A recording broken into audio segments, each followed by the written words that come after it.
So first of all, I do practice from the perspective that the body has the innate capacity to heal. So that's my starting point. When I see kids with chronic illnesses, number one, I don't want the parents to tell me what the diagnosis was, because I want to figure out the diagnosis myself based on the way I take a history. The other thing is, besides understanding the body has the innate capacity to heal, I see symptoms as information that tells me that the body is attempting to recreate homeostasis with the onset of symptoms. And so I don't want to suppress symptoms. I want to understand what is the root cause of the symptoms. And so I'm practicing root cause medicine.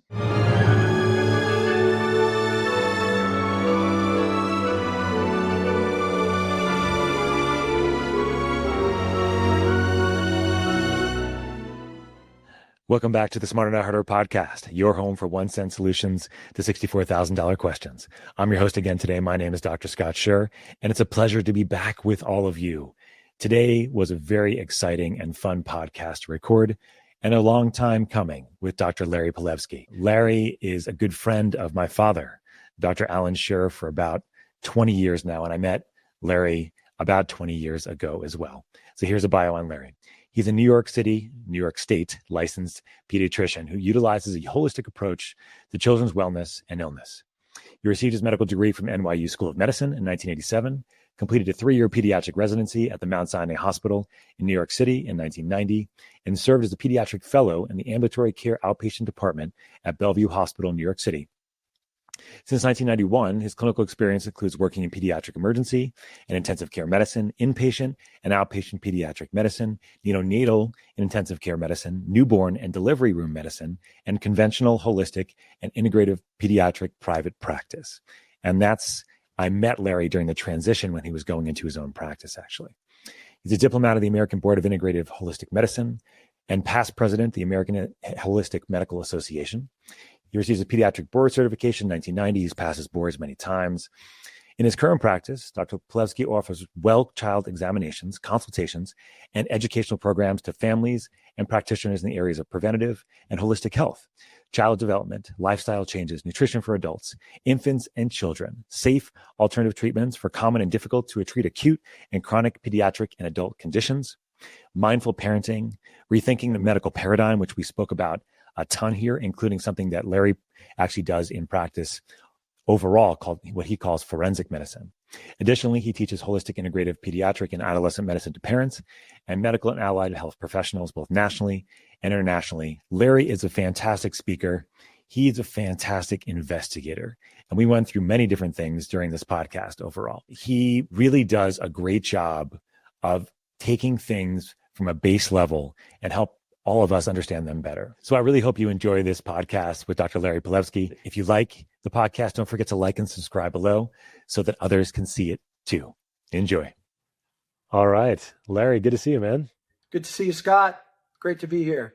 It's a pleasure to have you on our podcast, the Smarter Not Harder podcast. You and I go way back when I was all of 20 years old and you were all of 39, this whippersnapper, pediatric ER crazy guy who left the system and was trying to figure out and forge a path outside of it. And I know you're one of my father's best friends for many years and working at the office. And I'm excited to have you here to talk about Western medicine, Larry. If anybody has a good sense of what Western medicine was supposed to be or is supposed to be and your evolution in understanding this, I thought you would be the absolute one of the best people to talk about it. So thank you.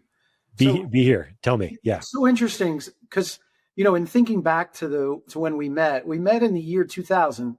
It was November of 2000. And I think you were still at UCLA. Yeah, and I was. I met you with your dad at a conference in November of 2000. And it was exactly the midpoint of my career. I started medical school in 1983.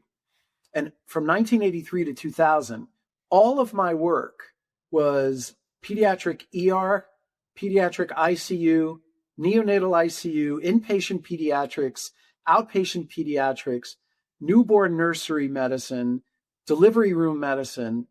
And I was in the trenches. And when you met me, I had just started working in a private practice where I was in an integrative health center in New York, the Beth Israel Center for Health and Healing. And so here we are 25 years later, where I've continued the work that I was doing. And so it was directly right in the middle of the transition of my career. And, you know, I realized early on when I was an ER physician that there were answers to questions that I could not find in Western medicine in my training. So I'd see kids in the ER, they'd have these ear infections, and I'd give them antibiotics. And 10 days later, you know, a lot of people use the ER as their primary care center. So I would often see families over and over and over again. And they'd come back 2 weeks later and they were sick. And I was taught, well, the ear infection persisted, that the antibiotics weren't working because they had a resistant infection. And so I was to have to give them another antibiotic, which I did. And then they'd come back 2 weeks later, sick again. And that's when I stepped back, Scott, and I said, hold on a second. These kids don't look sick that they need another antibiotic. It's not like they look bacterial. What is going on here? And so just opening the door to that question led me to a pediatric ENT conference where I started realizing that there were other ways to treat ear fluid. And the European literature started to show that ear fluid was not necessarily an infection. And so fast forward 1997, 2003, all these studies started coming out in the United States showing that if you give mothers a prescription for antibiotics and say, don't give it for 24 hours, see if your child gets better. And in 2/3 of the cases in both studies, kids got better, which then raises the idea, well, maybe it's not an infection. Maybe it's a different process. And so I just started asking questions a lot while I was in the ER. And I met a nurse who was in acupuncture school. And she starts giving me all these ideas that I'd never heard about before. And so she said, well, if you're curious, I have a friend who's an acupuncturist, go see her. I went to see her. This is like 1993, 94. And then she refers me to this chiropractor friend of hers. And then all of a sudden I heard the words, the body has the innate capacity to heal. And, you know, you heard that growing up your whole life. I did. Right. Yeah. And I had no idea. I mean, this is 1994. I was 3 years out of my training, 4 years of medical school, 3 years of residency, a year of fellowship. And the body has the what, you know? And so I just started learning. I started picking up about nutrition and the body and the anatomy and omega-3 fats and omega-6 fats and, you know, hydrogenated oils and seed oils and sugar. And I started learning all this nutrition and then started realizing, whoa, there's all of this information that we just aren't implementing. And the key happened, you know, in the mid to late 90s when I was working in a NICU, a neonatal ICU, and I'd see all these kids who were too small to eat getting IV intralipids, so fats, as part of their diet. And it was all omega-6 fats. And so here you have all these babies, premature, immature lungs, maybe a bleed in their head, maybe intestinal difficulties, and they were being fed pro-inflammatory fats. And I would bring the literature, 97, 98, to my NICU colleagues and say, look, they need omega-3s. And they would just look at me like, you know, I was a foreign body. And so I'll never forget, Scott, there was one mother who had 32-week twins and a boy and a girl. And usually boys do worse than girls when they're premature. But in this case, the girl did worse, and she sadly passed away in the neonatal ICU. And the boy was on what's called CPAP. So there was prongs in the nose that were keeping the lungs from collapsing.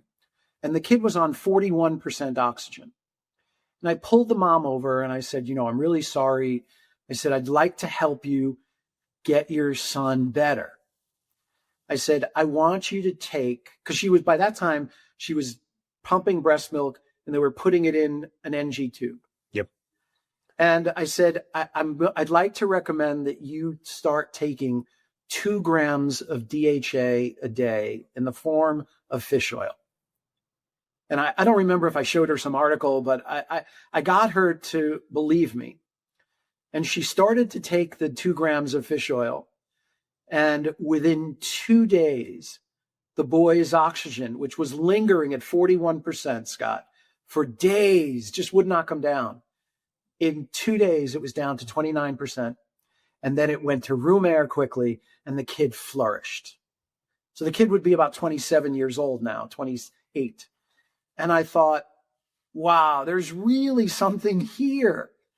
And so the idea for me was, if I didn't know something and it didn't fit with what I was trained, it was fair game for me to learn it, rather than if it wasn't taught to me in medical school and residency, then it isn't true. And I just wasn't that kind of person. I wasn't that kind of physician. And so critically thinking, lots of learning, I just delved right into the nutrition literature. And I realized, oh, wow, I can help kids with asthma, eczema, obesity, cancer, ear pain, arthritis, inflammatory bowel disease. And they would get better by nutrition. And I remember, I'll tell you this last story and then I'll stop. I was sitting in the intensive care unit that I was running at the time. So it's about 1997, 98. And this pediatric gastroenterologist comes in to see a patient. He was giddy. He was so giddy. And I said, Bill, what are you so happy about? He said, well, we just got approval for the anti-leukotriene drugs, the Singulair, Montelukast, and all of that. Yep. And because kids with inflammatory bowel disease often have very, very high levels of inflammatory leukotrienes. Yep. And I looked at him, I received him, I took him in, and I said to him, Bill, that's nice, but since leukotrienes come from fat in our diets, why wouldn't you just change the diet of the kids so they would produce fewer inflammatory leukotrienes? He was sitting down, I was standing. He looked up at me. He put his head back down, finished writing his note, and walked out of the ICU. I love it. And I think it's a great reflection of how Western medicine evolved, right? Which is that you get taught certain things and those are the things that you believe, and you really don't have the capacity to really look outside of those very easily, because on the East Coast, especially, I think that the whole Western medicine paradigm is very hierarchical, right? So you have to listen to the people that are above you, that like they have the answers, right? Mm-hmm. And so I know you've talked about this with me before, and I thought it would be a great platform as to like what went wrong, Larry. Like because like the things you're talking about, like diet, nutrition, this is not like it's new, right? It's been around in Western medicine for as long as Western medicine has been involved. But what was the evolution here, or how did things change, or where was there an inflection point overall that made it so that we weren't able to actually critically think anymore as practitioners when we were going through training? Pardon the interruption. This episode is brought to you by Transcriptions, makers of precision-dosed, physician-formulated, and pharmaceutical-grade formulas in the form of a buccal choky. For this episode, check out our Tromune. Tromune is high-potency cordycepin from the cordyceps mushroom. It increases your immune system function. It fights infection. It decreases inflammation, and also increases deep sleep. Go to transcriptions.com and save 10% on your order by using code POD10 at checkout. Now back to the show. Well, the original sin was in the early 1900s with the Flexner report, where homeopathy hospitals, nutrition hospitals, chiropractic hospitals were wiped away. Right. And so everything became petroleum-based pharmaceutical medicine, where drugs were the way in which patients were treated, and the only way to treat them was to suppress their symptoms. But I trained in the 1980s in medical school and residency in New York with pediatricians who'd been practicing medicine since the 1940s. And all they had were their senses, their smell, their taste, and sometimes even literal taste, because, diabetes was diagnosed by tasting urine to see if there was sugar in it. Yeah. But, some people hear that and they just freak out. Drinking urine is not it's a thing people do these days. It's okay. Okay. It is if you're doing urotherapy, but that's exactly. Yeah. But, they had their senses, and they taught us, always listen to the mother. She knows her child. And so I got an amazing clinical education. Sure. Taking a good history, taking a good physical. And if after the history, you don't, by 95% of the time, know what's wrong with the kid, then you got to go back and take a better history. And then as I was in the field as a doctor in the ER and in the ICU, in the early 91 to 2000, things really changed. And we went from clinical medicine to what has been branded evidence-based medicine. And it's a sham. If you really look at what evidence-based medicine is and was, it was just an attempt to control the narrative and to make sure that doctors were now following protocols and algorithms to treat symptoms. And I'll never forget, maybe 96, 97, I was doing rounds on the wards with the medical students and the residents. And a medical student presented a case to me and said, this boy was admitted last night, 5-year-old boy with a headache. And the MRI showed. And I said, whoa, wait a second. Give me a history. Give me a physical. And I went through all the questions that I would go through to try to understand what could be the root cause of the kid's headache. And she didn't know the history and she didn't know the physical because she didn't take it and no one did. So you look at a headache, you have to look at all systems. You have to look at the physical symptoms. You have to look at the emotional symptoms. You have to look at the spiritual symptoms, the mental systems, the psychological systems. None of that was looked at. And so I would do this with the residents and medical students. And the residency director in the Department of Pediatrics pulled me aside one day and said, Larry, you need to stop harassing the medical students of the asking them reasonable questions. Got it. Okay. Got it. Harassing? What are you talking about? Well, and he basically wanted me to stop my critical assessment of a patient where you would actually do the history, do the physical, and by doing the history and physical, 95% certainty you would know what was wrong with the kid. And so that's when I really saw that medicine as I was trained to do it was removed. And the forward progress was symptom, test, symptom, blood test, symptom, test, treat, goodbye. And so the personal touch was removed. And I started to see it. And, I used to get in trouble in the ER and in the ICU because I would actually spend too much time with the patients. Right. Yeah. And that became the way. Spend less time with patients, hear the symptom, problem, reaction, solution. Hear the problem, headache, get an MRI, call the neurologist.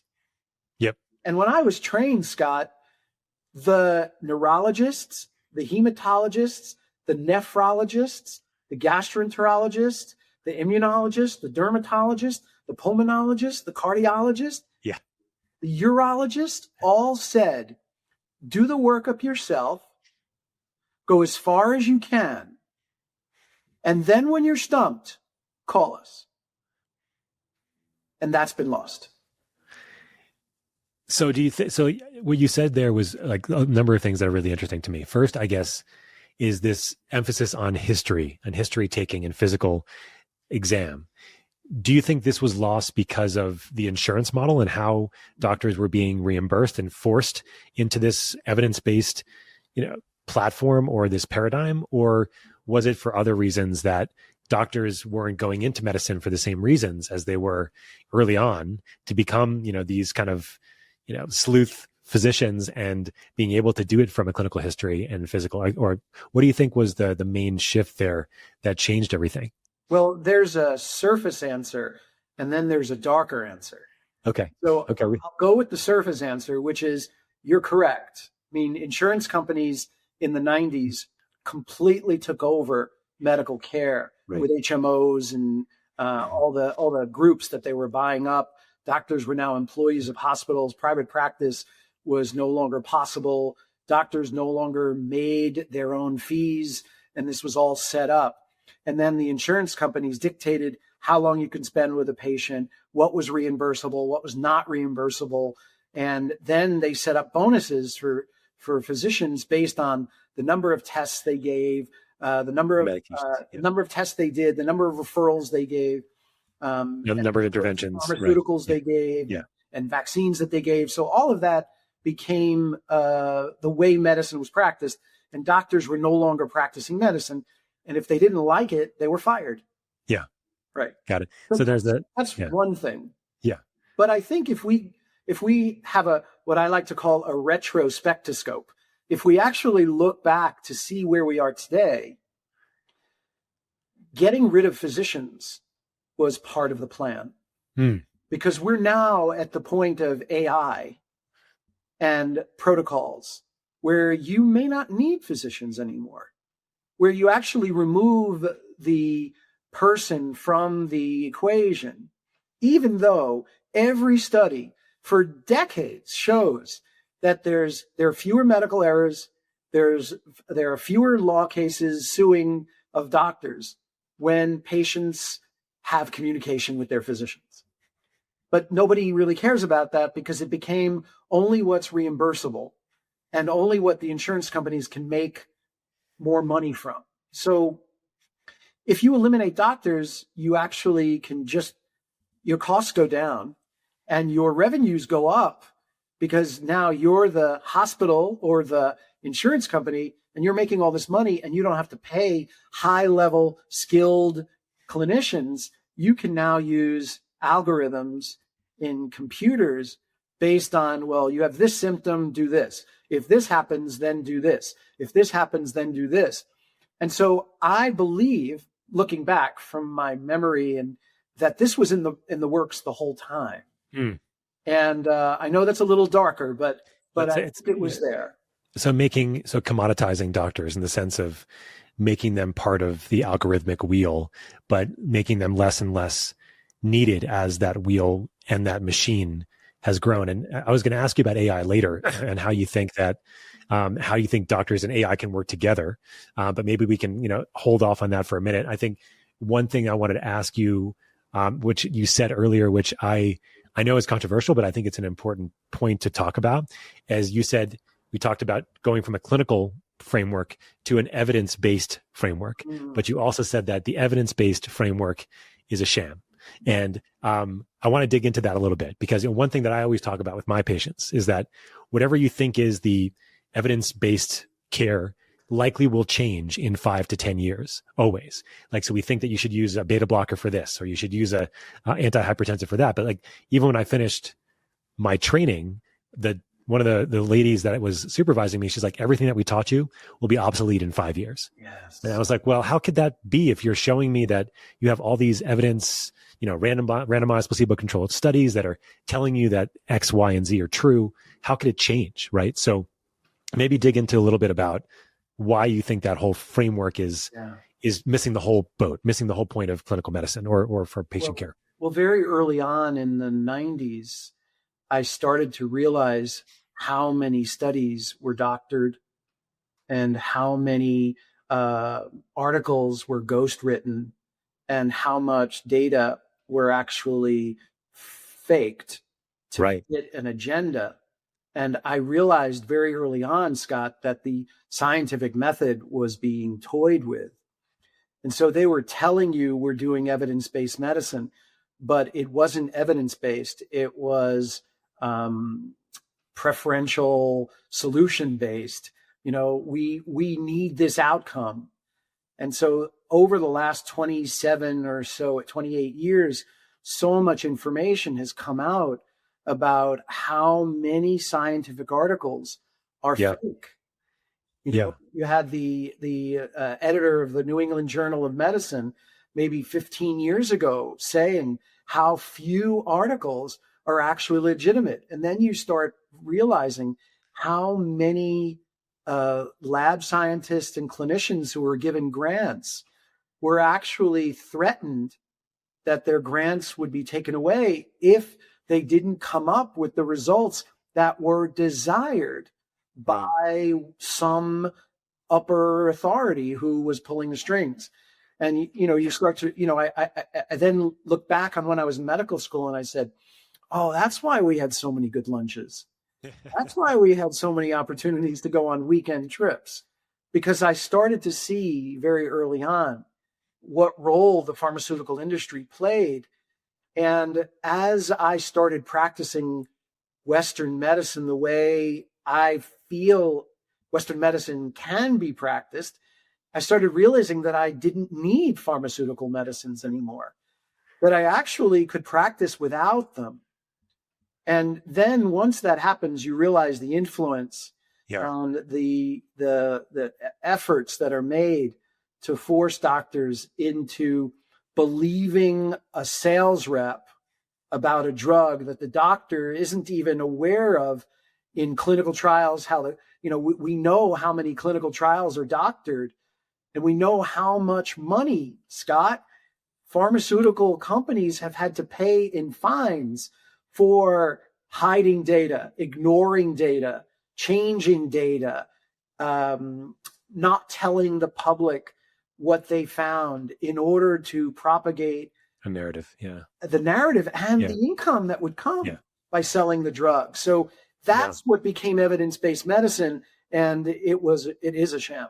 And so it was like a self-perpetuating cycle, right? Because they needed to feed the beast, as it was, and make sure that continued studies were coming out within certain contexts to continue the narrative in various ways. I was just sent something, I'm looking at it right now, is 242 papers so far this year were attracted by International Wound Journal. Looking at this, like 242 papers so far this year.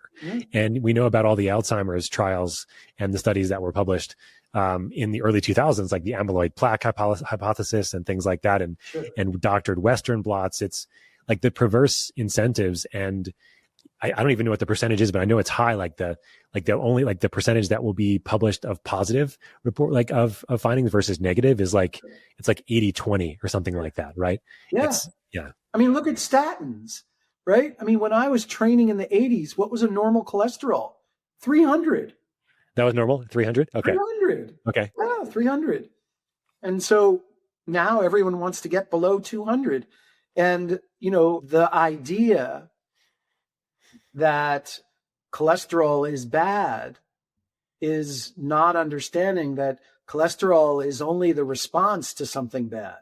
But in and of itself, it isn't bad, and then when you start looking at, the whole polyunsaturated fats and how margarine was pushed as a better oil, and sunflower oil and safflower oil and soybean oil were pushed, and how sugar was not a bad thing, and how, nicotine is addictive when nicotine is not in and of itself addictive.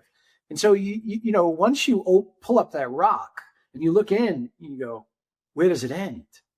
Pardon the interruption. This episode is brought to you by Health Optimization Medicine and Practice Association, a nonprofit organization training practitioners how to optimize health rather than treat disease. For this episode, check out our epigenetics module. This is a whole module about how we can change, optimize, and modulate our epigenetics. We have one lesson specifically on diet and lifestyle, as well as aging, along with methylation and other aspects of epigenetic modifications.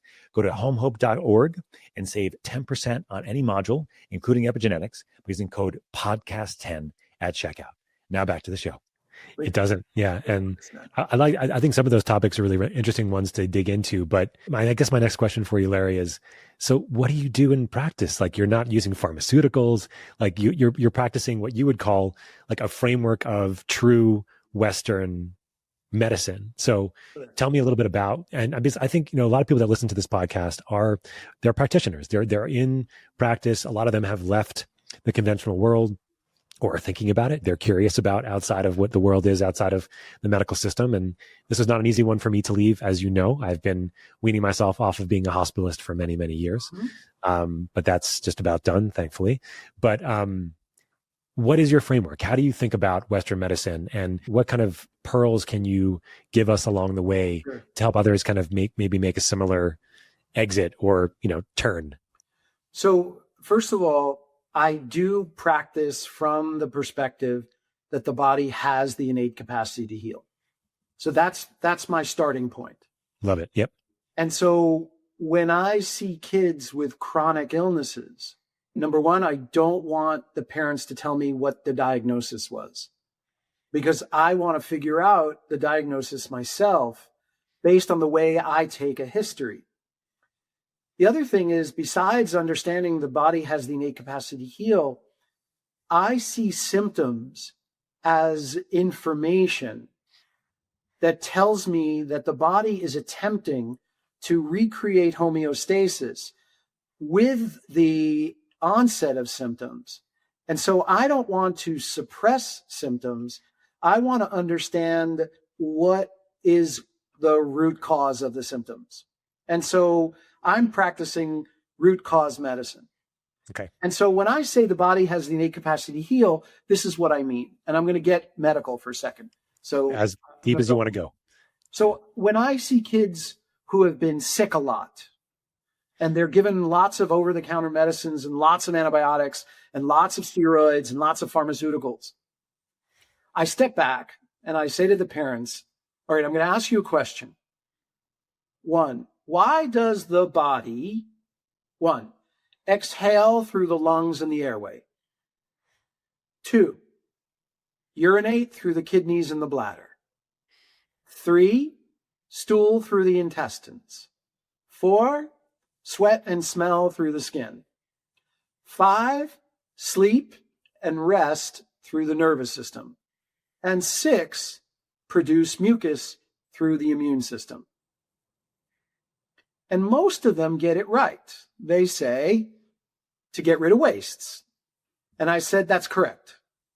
To rid the body of waste, toxins, impurities, and inflammation. Then I step back and I say, you do realize that the body does this without symptoms. And then I explain that if the body accumulates any wastes, toxins, impurities, or inflammation, the cells, the tissues, the organs deteriorate in function. And so the body can't allow that to happen. So therefore, an illness through the airway, an illness through the bladder, an illness through the intestines, an illness through the skin, an illness through the nervous system, and an illness through increased mucus production are merely amplifications of normal body function. And so I don't want to suppress that, because the body is merely upregulating what it does all day long. It's just reached threshold. Yep. Your dad and I talk about the word threshold all the time. Yep. The body has reached threshold. And in order to not die, in order to not fail, acute illness becomes the way the body saves itself from dying. And so therefore, I don't want to suppress it. What do I want to do? I want to pull the plug on the things coming into the body that are creating waste, toxins, impurities, and inflammation through every orifice, through the air, through the mouth, on the skin, injected into the skin, through the nervous system. And then I want to provide an opportunity for the body to have space and safety to complete the job of getting rid of the waste, toxins, impurities, and inflammation. Now, if I'm talking to physicians, I take it a step further. I'll say, what part of the autonomic nervous system allows for exhaling? What part of the autonomic nervous system allows for urination, for defecation, for sweating and smelling, for sleep and rest, for mucus production? And the answer is the same. It's the parasympathetic nervous system. So in essence, the activity of the parasympathetic nervous system at baseline without symptoms is to save the body from harm. So the onset of a flu, the onset of an illness is merely autonomic reestablishment of homeostasis. Because what has happened is inflammation increases, which means sympathetic discharge increases, which means adrenaline increases, and all the inflammatory leukotrienes and cytokines and prostaglandins and thromboxanes and have all increased. And when it reaches a threshold where the cells, the tissues, and the organs can't function anymore, the parasympathetic establishment reignites to overcome sympathetic overdrive to create autonomic homeostasis. So you'll now cough, or you'll be peeing more, or you'll vomit or have diarrhea, or you'll get a rash, or you will be sleeping more, or you'll be more irritable, or you'll produce more mucus. So the onset of an acute illness is actually the resolution of a problem, which is increased sympathetic dominance and the reestablishment of autonomic homeostasis by upregulated parasympathetic activity. And so I don't want to suppress children when they get sick. And so if I could wave a magic wand, Scott, and I had a chance to help reverse chronic illness in children, one of the first steps would be to change the way we approach acute illness. Because the constant suppression of acute illness, well, I don't want my kid to have a fever. I don't want my kid to cough. It's always an infection, always an infection. Everything is an infection. And if we start to teach that children are actually getting sick as a resolution of autonomic dysfunction, of immune dysfunction, then we can actually play a big role in stopping chronic illness from happening, because all chronic illness is an increased accumulation of waste, toxins, impurities, and inflammation with the inability to get them out and an ignoring of what keeps coming into the body that's creating the problem in an ongoing way. Well, that's beautifully said. Medicine. Yeah. So that to me is Western medicine 101. You can't get any more Western medicine than that. And yet people think, oh, that holistic stuff. No, this is Western medicine. And I practice this every single day when I'm in the office.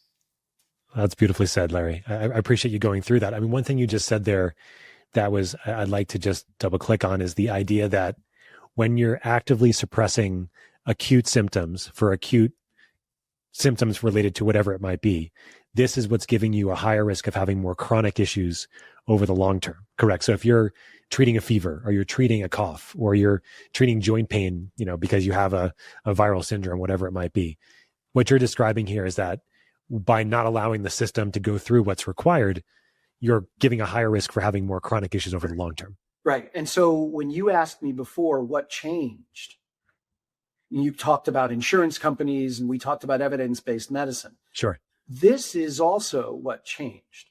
And I sort of alluded to it when I said a 5-year-old had a headache and the MRI showed. Yeah. What changed was we were told to forget that acute illness is, number one, beneficial.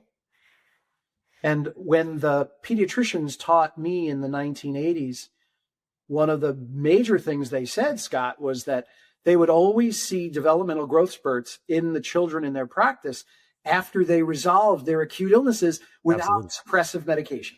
Yeah, you told me this when I had younger kids, and you say, just watch when they finish up this thing, you're going to see this massive, and every single time, especially when they're young. Right. And why do we think that's the case? Is it just because of kind of culling and just kind of reorganization as a result of pruning? Yeah, it's pruning. I mean, remember when kids are born, they have more DNA than they need, right? And they're exposed to fetal toxins in utero, and they have to prune. They have to, refine. It's like a sculpture. You just have to keep molding so that you get your authentic self and get rid of all the junk that's not yours. But this is what happened in the 1990s. It was taught that illness is bad at a much greater scale. In other words, your child doesn't have to live with this illness. Right. Everything they have is bacterial or viral. And therefore, the minute they're sick, run to the medication. And in fact, in 1995, Scott, the real reason the varicella vaccine was introduced had nothing to do with the dangers of varicella. It had to do with the fact that parents would be able to not have to stay home from work. Right. It was a work day. Purely economical. But the idea was that illness is bad, symptoms are bad. And so that was the fork in the road. And so since then, about 30 years, or, between 25 and 30 years, everything, parents don't even know that if their child is sick 7 to 10 days, that's normal. Right. If a child is sick for more than 24 hours, the parent goes nuts now because there's no one around anymore to hand down the folklore that says, oh, you got a fever, get undressed, get in your pajamas, get under the covers, turn the lights out. I'm going to get your bath running. I'm going to put up some tea and soup. I'm going to get you a cool cloth and I'll be in a minute, right? That's how it was done. And we have forgotten that. And we have traded the judgment of acute illness as bad to an acceptance of chronic illness, which is just the way it should be. And it's sad. And I'll tell you that I work really hard in my practice and in my talks and my podcasts to reintroduce the idea and the value of fever and cough and mucus production. You never want a dry mucus. You want a wet mucus. You want to thin it out. I never forget very early on when I was working with your dad at the Northport Wellness Center on Long Island, I had a 5-year-old girl who is now 25. She's 25, 26 years old. And she had wheezing. And she was very tight. I treated her in the office and I hydrated her like crazy because I knew that all the mucus plugs that were in the lower airways were thick and viscous. And so I just had her drink tons of water in the office because I knew that if I gave her water, the mucus would thin. And if mucus thinned, it would drip. And the dripping of the mucus in the airway would cause the cough to bring it all up. Right. And so I hydrated her well. I did some of my other treatments because I didn't have albuterol nebs in the office. And the mother emailed me that night saying that in the car, she coughed up and puked up all of this mucus. And she was fine. Yeah. She was fine. Well, yeah. And, this is obviously something that I've seen since being very young at the offices of my father and with you, changing people's diet and seeing what can change as far as their symptomatology. And then that's part of the input aspect of things, right? That you were talking about. But the part that I'm kind of interested for you is that you're talking about not making symptoms go away or optimizing the symptoms in various ways to help with the progression and the improvement. This is your parasympathetic cultivation, let's call it, right? So what are the main ways that you think about doing this? I mean, and the thing about it is it's not just for, you work with kids mostly, but this is not just for children. I think that's the important part is that as you were talking earlier, like whenever my kids aren't feeling well, they have only one job, and that is to sleep. And then the second job is to drink water. Like that's their two jobs. So like if you're staying home in my house, you're not watching TV, you're not like, on any screens, like you are in your bed and you are sleeping. If you're awake, you're reading a book until you go back to bed, And so when you think about like the parasympathetic aspect of this, what do you kind of recommend for most people if they're going through, these kinds of symptoms and, having those kinds of things happen? Well, the first thing is exactly what you just said, which is reduce sympathetic input, right? Because the parasympathetic nervous system won't be as violent because you will stop the onslaught of sympathetic input. Got it. So it'll be less, it won't have to raise itself to a significant level to balance the sympathetic if the sympathetic is not as overdriven. Correct. And so what is the first thing that kids do when they get sick? I'm not hungry.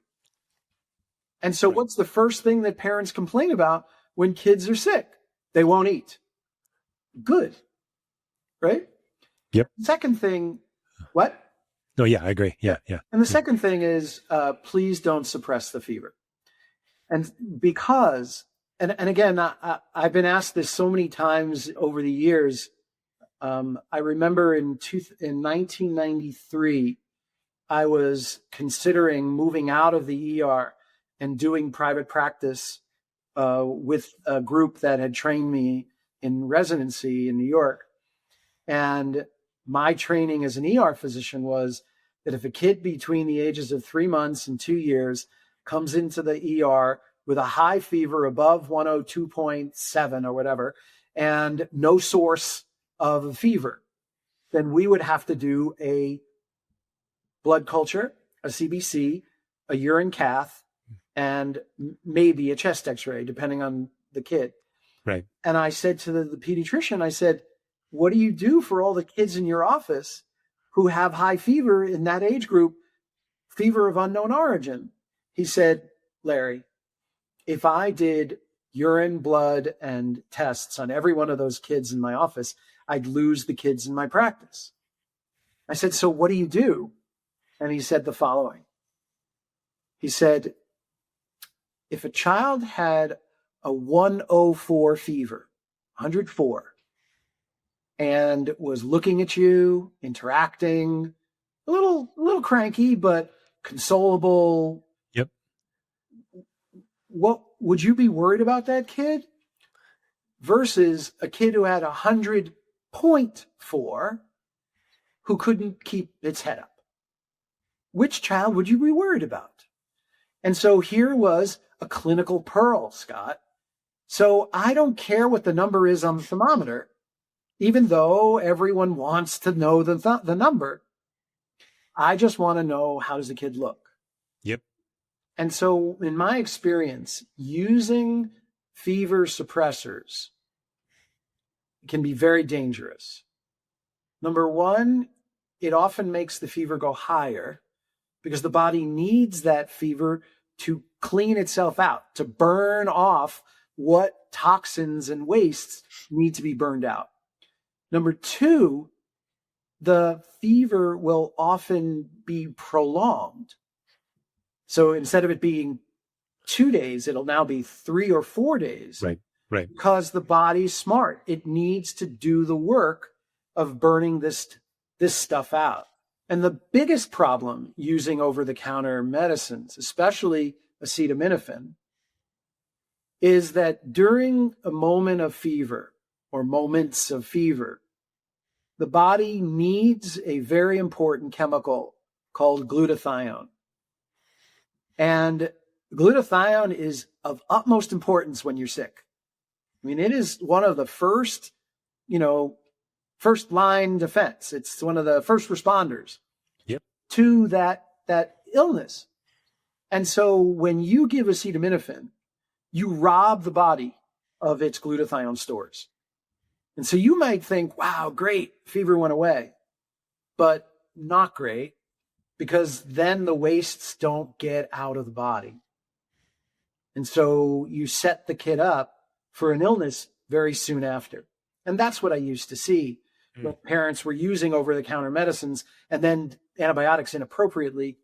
The kids would get sick pretty quickly because the ability to get rid of those wastes in that illness was lost. So now the body says, okay, I'm going to try this again. And so the kid gets sick again. And that's what I saw in the early 90s in the ER. And that's why I said, oh, no, this is wrong. This is wrong. These kids are not sick. Something else is going on. And as soon as I said something else is going on, that's when I realized that we were doing it wrong. There's also some pretty good studies showing that that particular drug increases risky behavior in adults as well. I don't know if you've read these studies. Well, so, it worsens chances of asthma and chances of neurological deficits in kids when mothers who are pregnant take it as well. It is not a safe medicine to put into the body. It is not. And, I'll never forget, I think, one big dose is like drinking 3 beers. It just destroys your liver. And so I ask parents to try to refrain from using acetaminophen. But the bottom line is that when kids are sick, the thing is that their input needs to be pulled. Yeah. Pull the plug, which is do less, eat less, speak less, rest more, sleep more. So warm baths, the interesting thing, I remember when I was in the ER, these kids would come in with 106 fever and the nurses would be putting these big buckets of ice. They'd basically been putting the kids in the ice buckets. And I want to let people know that's not advisable. It's just not, because they're already in high sympathetic load. And by doing that, you shock them. And so I know people talk about cold plunge, but this is not cold plunge, Scott. Right. Understand. Not a healthy type of cold plunge. This is when you have a fever, not going into a cold plunge. Correct. I understand. So yes. What you really want to do, and this is what was taught to me, 40 years ago or more, get under the covers and sweat it out. Yep. Overdrive the fever. Right. Yeah. Or go into it like. Make sure you hydrate. Yeah. Get under the covers and sweat it out. Get in a warm bath. Right. Because what happens when the body sweats? Your body temperature cools the body down, right? Yeah. So the evaporation of the sweat, and so this is what I mean by practicing Western medicine. I mean, this is based on the physiology, the neurology, and the immunology that we were taught back in medical school. Yeah, there's a great. I'm sure you've heard of the science of evolutionary medicine, right? There's a guy named Randolph Nesse who wrote a book called Why We Get Sick in the 1990s, and a whole field of evolutionary medicine has been surrounded. That's really what you're talking about here, right? You're really talking about how our bodies evolved to address various inputs that are ongoing, right? So fever being one of them, right? And others. I mean, there is even. In the book, they even talk about the evolutionary reason for depression, for example, and things like that. So, but what really catches it, Scott, is and this really escalated after I finished my training, is that according to Western medicine, if you have an acute illness, that's an infection. Period. Right. So they'll never consider that there were geoengineering materials falling from the sky that made you develop coughing and wheezing. They'll never consider that the pesticides that were sprayed on the foods that you're eating gave you a fever, cough, runny nose, and malaise. They'll never consider that a child who has a peanut allergy, who's been cured of the peanut allergy, is still getting sick by eating low doses of peanuts with a cough, a cold, a runny nose, and wheezing. The diet and the environment, and this is where the biggest gap in my training was shown to me, is that the biggest gap was that Western medicine refuses to acknowledge that the diet and the environment have anything to do with your health. And so that's what my statement to the gastroenterologist was when he said he was so excited about the Singulair and the Montelukast for inflammatory bowel disease. I'm like, Bill, leukotrienes come from the fats in our diet, change the fats. And so this is the biggest disconnect. And when you have pulmonologists telling parents who have children with asthma that the diet has nothing to do with why your kid got sick, your kid can eat anything. And when you have ENT physicians telling parents that the size of the tonsils and the adenoids and the fluid in the ears all have nothing to do with the diet the kid's eating, and the dermatologists and the gastroenterologists and the neurologists, you have a corrupt system. Because it's like saying, Scott, that great car you drive? Yeah. The liquid you put into your gas tank has nothing to do with how well your car is going to drive, if at all. If you can put anything in there, if you're stuck on the road and you have water in your car and no reach to a gas station, you can put anything into it, just as long as you fill it up, right? Just as long as my kid eats something, right? So this is what we're up against. And that's why I say, this is not woo-woo stuff. This is medicine.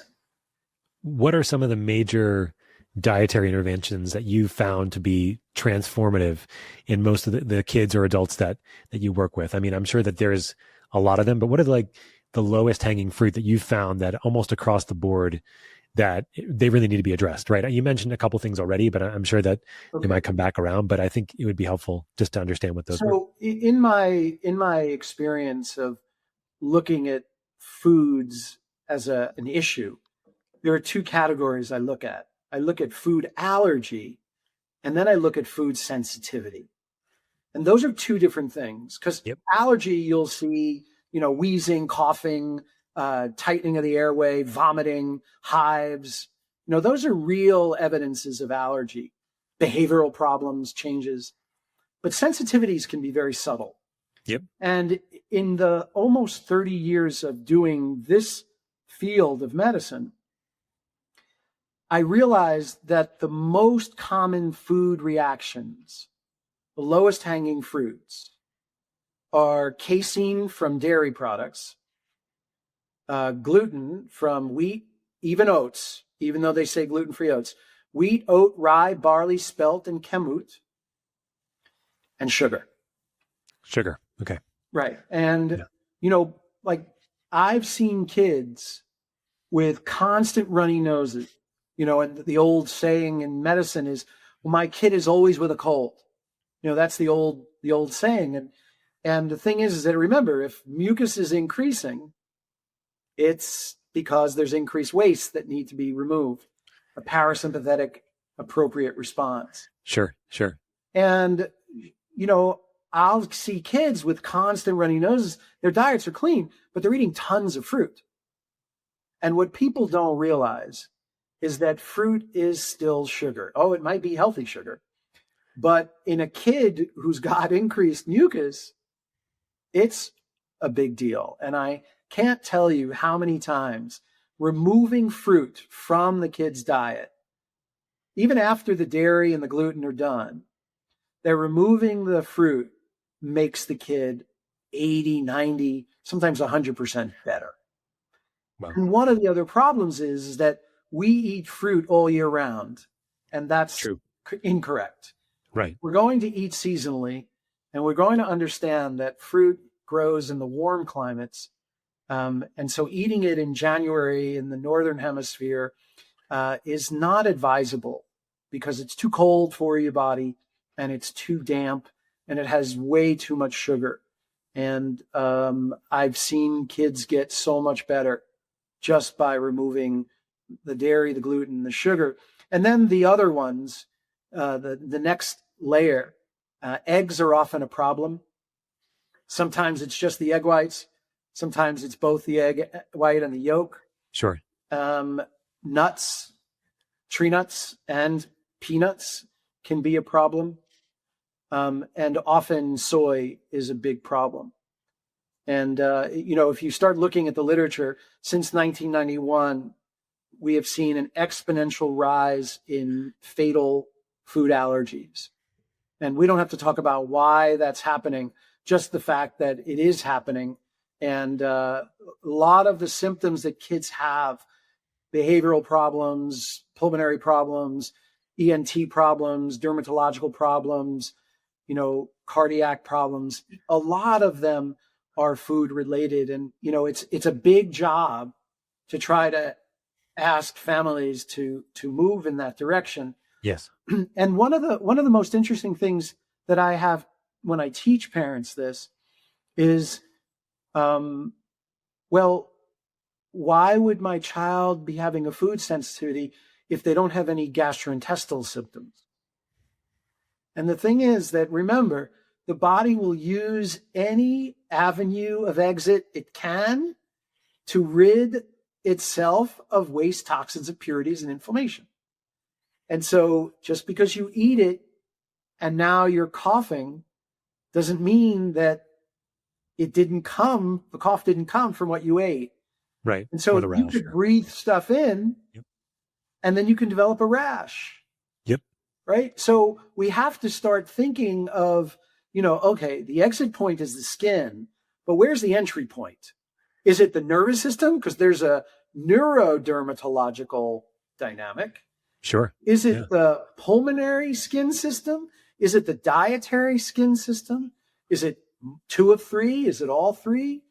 So it becomes what I have been told is forensic medicine, Scott. That's what I was about to say. This like forensic investigational medicine, right? It's like you're an investigative journalist that's doing like an expose on this particular patient and all the potential. 5-year-old who had the headache that I'm not supposed to ask the questions, right? You're just supposed to give the MRI and give some medicine, right? Yeah. Get the MRI and give some medicine.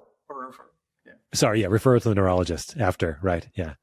And I mean, look, do I think, and I guess maybe the question is, and there is a place for acute care medicine, right? I think that, and I think you and I are both very much aligned with understanding that when you have an acute issue, like sometimes you have to go to the hospital. And you as well as I know, my father was very militantly against this for many years. But he's now gotten to the point where like he sends people to the hospital. He does. But I think where you're kind of driving here is that with the right framework, that kind of presentation, those kinds of acute issues are hardly going to ever happen. Correct. And because of my background, working in a pediatric emergency room, running a pediatric acute care unit, working in a neonatal ICU, inpatient pediatrics, doing resuscitations, being trained to know when something's wrong, I have the ability to be acutely sensitive to when I think something needs the emergency room and when it doesn't. And, certainly every parent is on his or her, path. But, a lot of families in my experience, Scott, they have their panic, their first kid getting sick. And then after that, they never call me anymore. Because I've empowered them to go understand how to help their kids. And they get it. And they really do. And it's fascinating to watch. It's those who don't yet have an understanding of what illness is, why it's there, how to assess your kid, what remedies to know to use, when to call me, that, those are the ones that freak out. But those are the ones that are also sick all the time because they won't change the diet and they won't change the schedules. And they live in a house that's full of yelling and screaming. And, the mold is all over the house, or, there's electromagnetic radiation, wireless router right next to the kid's bed, things like that.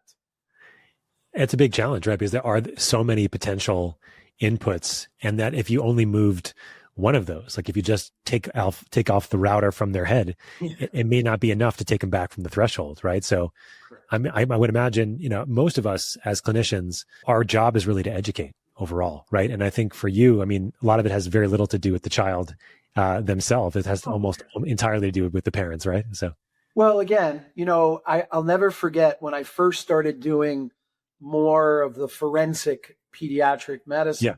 Yeah. The parents would sort of, in the old model, bring the kid to me and say, do something. Right? I can I imagine in my mind. I've seen it. I mean, that's what ER and intensive care medicine is. Right. Yep. Do something. And then when I realized, wait a second, you got to play a role here. This is your kid. And very early on, Scott, I didn't know how to differentiate between asking parents to be responsible and accountable to blaming parents. In my younger days, and your whippersnapper 39-year-old days, you'd be like, I would like, come on, guys, don't you see what's going here? Right. But it's obvious, right? Yeah, but right. Yeah. But as I got older, I realized, a little more maturity, a little more refinement. But the fact of the matter is that I feel strongly that empowering a parent will lead to a healthier kid. And, they know when to get in touch with me, and they know I'm there when there's a real problem. But the idea is that my job is to educate through the parents. And a lot of times I'll do a long session and the parents will look at me and say, do you treat adults? And I say, well, I just did. Right? You just did. I just did. What did I do for an hour and a half? I love it. Well, Larry, there's so many things that I could ask. This is just, I feel like, the surface of what you have so many expertise in. I like to ask everybody at the end of the podcast, and then I'm going to ask you where people can find more about you and everything. Sure. But it's a final question that I ask my father, I ask everybody that's on the podcast. The name of the podcast is the Smarter, Not Harder podcast. And so we ask all of our guests, what are 3 ways that all of us can live smarter, not harder? And of course, this could be about anything we've talked about during the podcast, or it could be about anything that you feel would be pertinent, prudent, helpful to those that are listening. So what are your thoughts? So 3 ways to work smarter, not harder. Exactly. Yeah. Number 1, breathe. Don't forget to breathe. It's a big one. Number 2, do your personal work. If you as a parent want your children to mature and grow in a safe environment, they don't learn by what you tell them. They learn by what you model. And so I will often see when kids are born, the parents stay, but the kids grow. And the thing that I want to say about do your personal work is learn how to be accountable and responsible and humble about your ways and your wounds and your issues that will only help your children feel safe. They don't want to see you perfect. They want to see you honest. And then the third thing is learn connection. I know that Scott, I do a lot of, we could talk about this for 3 hours and I wouldn't have enough time, but I do a lot of education of parents on learning how to connect to kids, child development and parenting. And very few of us were brought up in an environment where we learned connection. Mm-hmm. What does that mean? I see you, I hear you, I understand you, I acknowledge you, and I'm another person. And so learn connection. Your children need and your spouses need you to acknowledge who they are in the moment. Less reactivity, less impulsivity, and more, I hear you, but I don't agree with you. And so when we can learn connection, so breathing, do your personal work, and learn connection. And that connection is not just to others, but it's to yourself. Because if we look at all the literature, Scott, and I know this from my own personal work with my own demons, that the pain that we sometimes live with is pain because we never learned connection. And so learn to connect to self, your authenticity, your heart, your higher purpose. Learn to connect to something that is of higher purpose, and then learn to connect to other people. And, I was asked recently on a podcast, Scott, if I could wave a magic wand, what would I want to see? And I would want to see that we're able to see the world through other people's eyes. And that to me is connection. We don't have to agree on everything, but it's really important that we receive each other. And the only way to do that is to connect to ourselves and something higher in ourselves. So that's beautifully said, Larry. I tell people all the time that my first real teachers on that whole framework, on connection, personal work, and even breathing, was having my children. I thought that I had control of my life and my decisions and my time until I didn't have a kid that slept for the first 4 months of her life. You realize very quickly that you have very little control of the things outside or even inside, that you thought you did, right? So your experience it speaks for itself. Larry, go ahead. You have anything else to say? Yeah. No, I was going to say, you realize as an adult when you have a child that, you've been so successful, you've accomplished things, so much, and then you're holding this infant and you realize, I don't have a freaking clue what to do from here. And talk about humility, talk about growth, and talk about breathing, and talk about, connecting. And it's a fascinating thing to watch. I mean, I've walked so many parents through the process of bringing up their kids, and it always amazes me how beautiful it is, how humble it is for everyone, even for me, just to watch the creation, because it's such a creative process. So yeah, you said it. You said it. They're my most important teachers overall, and then my most important place that I can actually test different types of things as well, like different ways of approaching a topic, or maybe today I'm just going to ask questions. I'm not going to answer anything that they say. Just have fun little games like that too. But Larry, this has been awesome. I really do appreciate you spending time with me and educating us. Where can people find out more about what you're doing? I know you have obviously your own clinical practice. You do tons of teaching, other podcasts. So where is the best place to find more about you? Thank you, Scott. I have a website, Dr. Palevsky, PALEVSKY.com. You could also find me through northportwellnesscenter.com. I do a podcast every Thursday night, 7 p.m. Eastern time, Critically Thinking with Dr. T and Dr. P. That's Dr. Sherry Tenpenny and myself. We're going on 5 years strong, coming up this June of 2025. And I have an Instagram page, dr.palevsky, and a Telegram page, Dr. Palevsky, and many other pages where things go up that my assistant does that I have no idea is up there. I have many interviews that I've done, documentaries, written some things, and always looking to bring the truth out to as many people as possible. Yeah. And I so much appreciate what you've done over the years, and also being, perfectly involved in the new healthcare systems that are being looked at and created and thought about with the new administration, and all that's very exciting as well. So Larry, thank you again. It's been great. Until I see you again in person soon, I hope. Thanks so much for tuning in to another episode of the Smarter Not Harder podcast, where we give you 1 cent solutions to $64,000 questions. And wow, this is a fantastic one to record with Dr. Larry. I've known him a long time. He's an amazing guy, amazing speaker, amazing thinker, and forensic scientist, forensic physician. So I really hope you enjoyed listening to some of what Larry had to say today. If you liked the podcast, don't forget to like and subscribe below so you can never miss an episode, and others can find it too. And share with your friends, family, and colleagues, please, so they can hear as well. Enjoy your day. See you next time.